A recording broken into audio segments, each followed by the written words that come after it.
Welcome back to American Warrior Radio right here on AM 1300 WMEL. Glenn and I are going through a list of potential benefits that you have available to you as a resident of the state of Florida.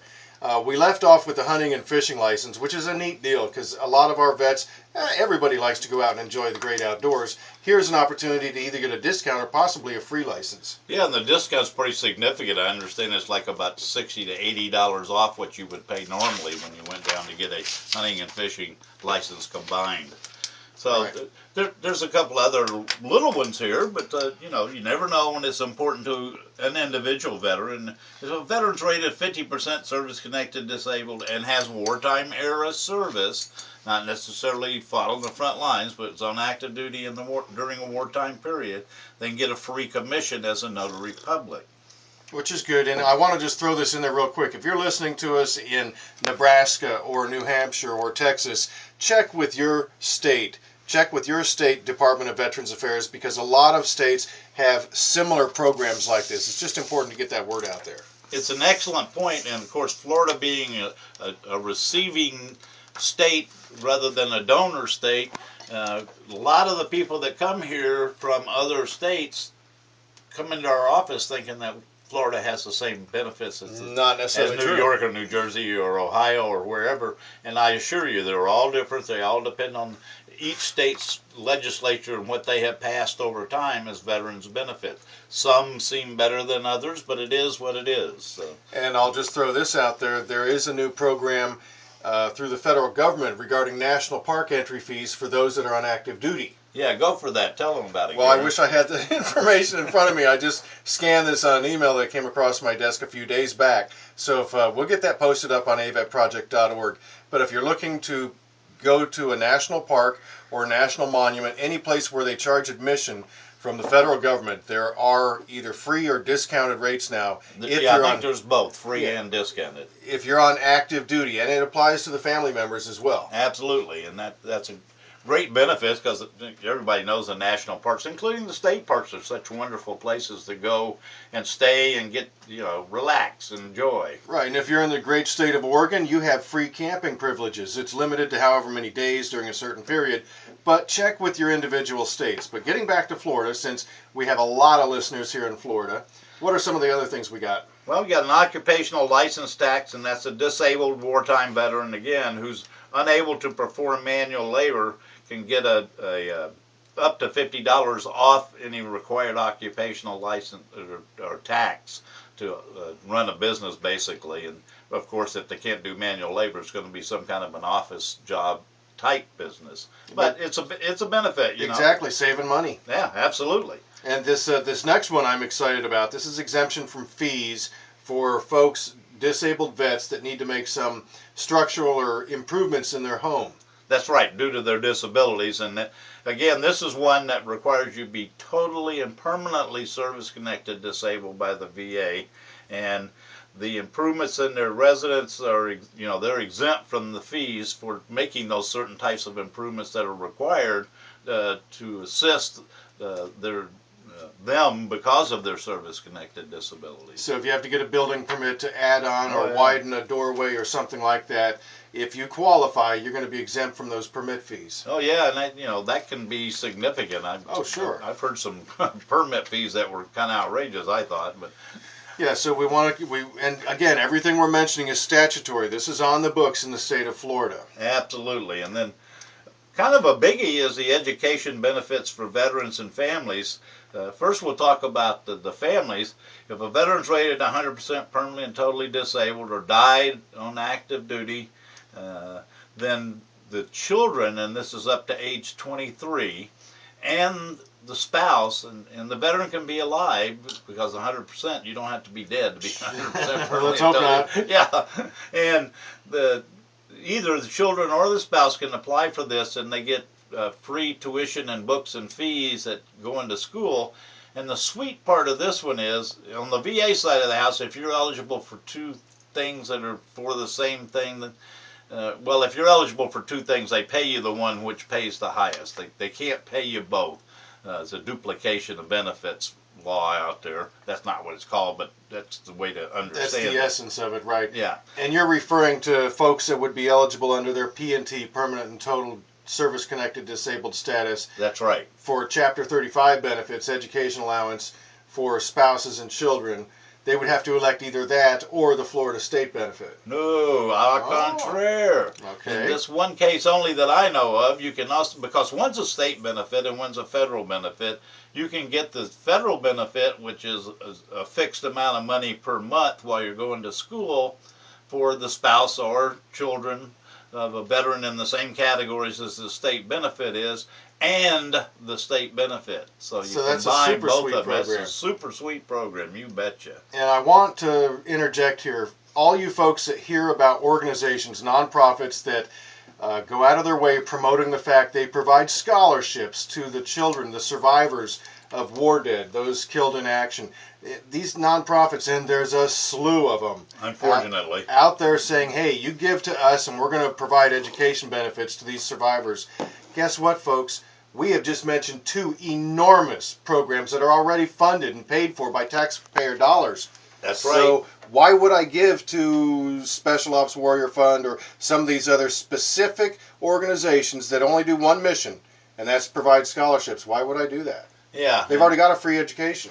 Yeah, and that sounds suspicious to me on the surface of things. I'm a very cynical person anymore. There's so many people out there trying to rip off veterans and their families by using our great name, a veteran. That's right. They're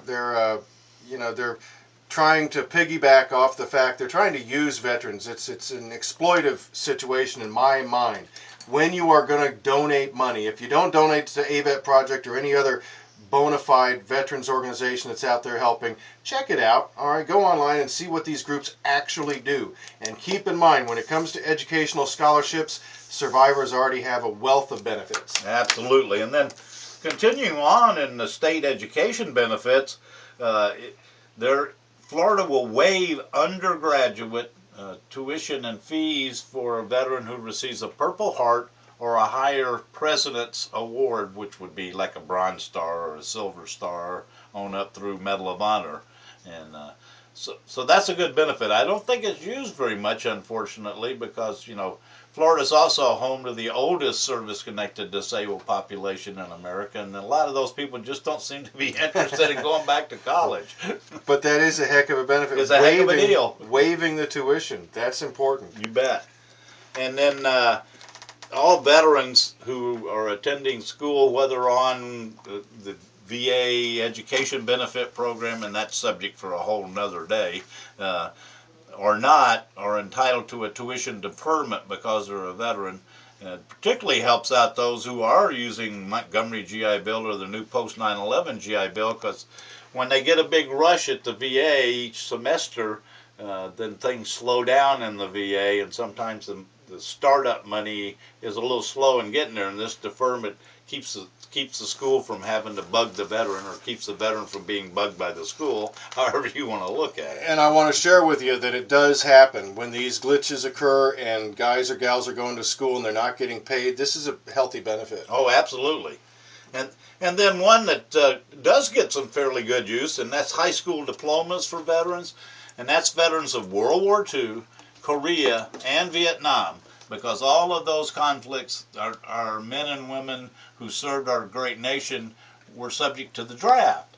And the draft sometimes pulled them out of high school before they could complete their high school education, and then they came back and they pressed on with their life doing something else in America. So you tell me they can go back and get their high school diploma? Well, they can get one issued to them by the state of Florida. All that. Outstanding. And it's a pretty simple application process, and we can help you with that. But you can get that high school diploma. A lot of. I'm surprised because I didn't think after this long many people would care, but they do. Of course, it's kind of a feather in their cap. They Oh, want to know. absolutely. They only didn't get it because they were called to active duty. Yeah, they were called to serve our country, and they went and did that. And it's only fair that they should be given that high school diploma. This next item on our list, how many women veterans do they figure are in the Sunshine State? Oh, over 140,000. So. And there's a real comprehensive list of resources regarding women veteran issues, and it's a long, drawn-out email or web address, but I'll just give it to you if you got a pen. va.gov/women vet, and you'll get there. Lots of information available there for sure. But probably the best way is just go to www.va.gov and then look for something to do with women vets, and you'll find it. Yeah, but if you can narrow it down, because that's a big ocean there on well, va.gov. it is. You're right about that. The more you can narrow down your search, the better. Yeah. But I wanted to mention also, as a deputy director with the Florida Veterans Foundation, there's an initiative, a real push to get the word out about employment here in Florida for our veterans. And if you're looking for work or know somebody that is, and they've got their honorable service, they can go to employflorida.com, employflorida.com, and there's a veterans portal there, and they can literally enter their MOS, or in our case AFSC, Air Force Specialty Code, and it will mix and match with applicable jobs on the outside, the civilian workforce, that they may be qualified for. Yeah, it converts it for you into That's the word I was looking for, converts, yeah. Exactly. So check that out at employflorida.com. It's a great new site out there, and I'm hoping it's going to be real successful as another tool to get our veterans employed, since they suffer such a large unemployment rate compared to their civilian population counterparts. So. The numbers are always going up and down, but let's just look at it. Anywhere from 18 to 23% is kind of the standard right now. Yeah, and it's worse in the Guard and Reserve, unfortunately. And we know this firsthand because one of the units here, the 715th MP Company, is experiencing gross high unemployment. Somewhere, I think it was Colonel Pendergrass with the FDVA noted it was somewhere in the neighborhood of 40%. That's what I just heard a week ago, 40%. That's unacceptable. Way unacceptable. 4 out of 10 of our warriors that get called up get federalized and go fight for our country, come back and can't find work. Put their life on the line every day and come back and nobody will hire them. Why is that? Yeah, all the laws on the books. You got the cream of the crop. Hire them. Yeah, at least give them an interview and see if they match your job. But, get out there and shake some trees, folks, and ask people to start looking into veterans and employing veterans. There's a bunch of other stuff available through the state of Florida, in particular the veterans' homes. I mean, we can't touch on all this, but if somebody's infirmed or looking to go into a assisted living facility.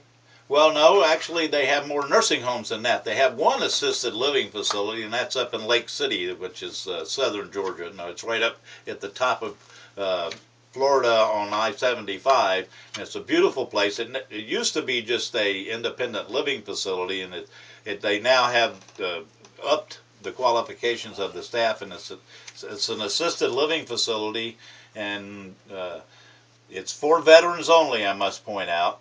But so no family members. So no family members can live there with the veteran, but you are charged based on your ability to pay, which is significantly less than most of the assisted living facilities around here would charge you. And of course you'd be amongst comrades, so it's a great place. I've been up there a couple of times, and they do a marvelous job up there. And then they've got 5 state nursing homes, and we can go into those at another time, but they again are for veterans only, and all but the one in Daytona Beach have the ability to take patients that are afflicted with Alzheimer's disease, and not many nursing homes have that capability. And they need a high level of care. Yeah, Daytona Beach is the only one that does not, because the way they built it did not lend itself to stop people from wandering off. And if you're interested in any more information about the things we're talking about, floridavets.org, just www.floridavets.org will get you to the page that highlights this particular program and all the others. I mentioned the Employ Florida Vets, but what about the veterans' preference in Florida, Glenn? Yeah, let's talk about that a minute. The veterans' preference, first of all, only applies to state jobs and political subdivisions of the state, so that would be counties, cities, municipalities, things like that. Doesn't apply to non-government jobs, if you will, and it doesn't apply to all the government jobs. Some university jobs and stuff are exempt, but by and large, if you're trying to get a job with the government, if if you meet the basic qualifications, then you're entitled to extra consideration at every step of the hiring process. Unfortunately, they're not required to hire you, but they are required to give you extra consideration in hopes that that extra consideration will get you before the hiring authority, and you know, you got your best shot that way. You might have otherwise not even got an interview. So this parallels the federal program where there are points given in testing for veterans preference, right? That's true. However, there's not any jobs I know of in government, including the state, where they test and hire people off of the test scores. Based on the test scores yeah, alone. If they did, the veterans preference law does call for giving you points depending on how much service-connected disability percentage that you have been awarded. But frankly, the only people and there's probably one or two examples that slip my mind, but the post office is the only place I know of that hires based on points. Right, so that's just something to keep in mind. There is a Florida state veterans preference system, so look into that if you're out in the job market trying to find some decent employment. There's a service disabled veterans business where if you're service connected disabled, you register with the state, they confirm that you are or not, and then there's an offset or a set aside that they try and fill or contract with that before they go out to the general public. Yeah, and that's similar to the federal law, except this is even better because they try and get it to a veteran owned business without going to the public, whereas the feds have sort of a set aside that requires certain percentages of the workforce be veterans and so forth, which is a good deal also. Okay, so you've been teasing them. All these listeners are waiting to hear this hot off the press information about property tax. Keep waiting. Okay, we want to talk about one that's very popular, and that's the Disabled Veterans Motor Vehicle Tag. Yeah, okay. Now, the DV tag can be issued. Two kinds of tags can be issued. One does not have a wheelchair emblem on it, and one does have a wheelchair emblem on it. But it says disabled veteran. What's the difference? Well, the difference is, well, first off, you have to be 100% disabled service connected to qualify to get the disabled veteran tag.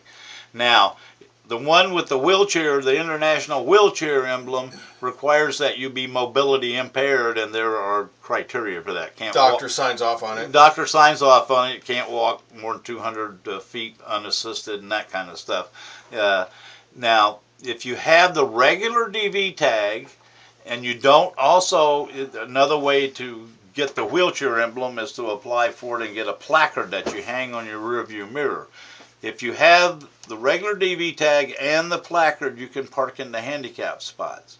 If you have the regular DV tag and no placard, that's a violation of the law to park in a handicap. It's intended, and the General Counsel for the Department of Motor Vehicles for the state of Florida has ruled that you must be mobility impaired. You must have either that wheelchair emblem on your DV tag or the placard hung up, or otherwise you're not mobility impaired. And there are plenty of veterans who unfortunately are service connected at 100% for other than physical condition problems. They've got mental health issues, and they're not entitled to park in those handicapped spots. They're subject to being fined, just like illegally parking anywhere else that you might be, because it's intended only for those who are mobility impaired in addition to being 100% service. So all you folks out there that have the disabled veteran tag on your car, you're not allowed to park in the handicap spot.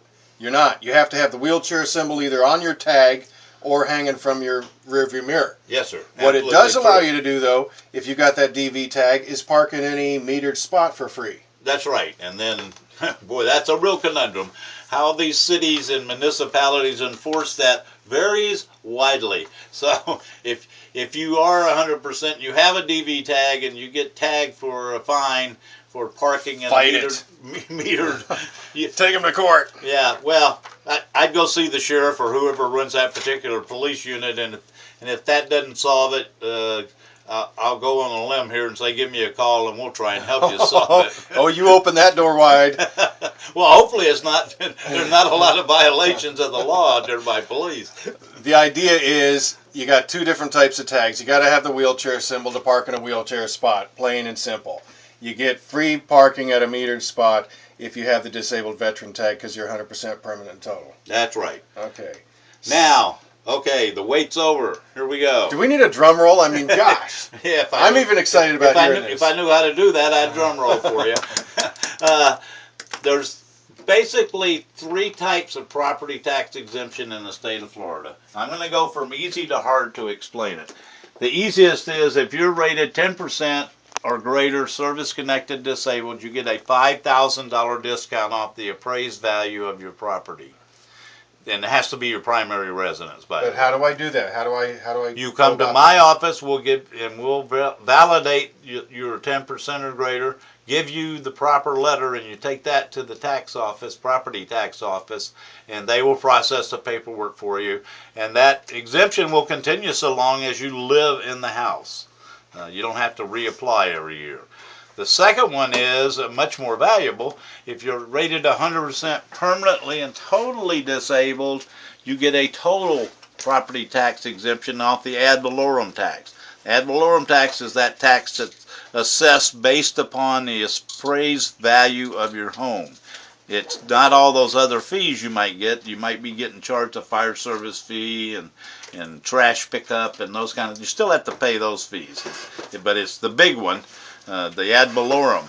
And then the little harder to understand one is Amendment 7, and that's what it's called. And that's Lucky 7? Yeah, and it's okay. Amendment 7 to the state constitution, and it says that if you were a Florida resident when you entered active duty, and that's proven by your 214 up at the top. It says home of record. If that says Florida, then you were a Florida resident. Okay, that's a qualifier. That's one qualifier.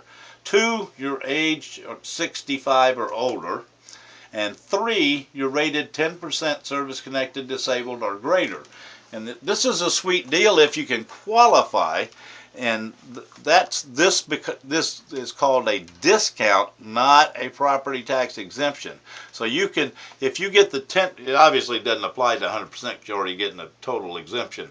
But if let's say you're rated 40% service-connected disabled, and it's supposed to be for combat disabilities, and they're pretty lenient on how they determine that. If you have a Vietnam service medal, they will consider all your service-connected disabilities as combat. Or Iraqi freedom. Or Iraqi freedom, or Korean service medal. Okay.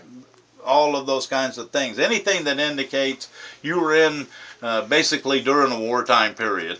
They're real lenient, which is great. And then they, even if only looks like one of those disabilities is probably a wartime related, a combat related disability, they count all of them. So if only 10% of your disability looks that way, all 40% would be applied. And the discount then applies, you would get 40% off your remaining property tax. Pretty sweet.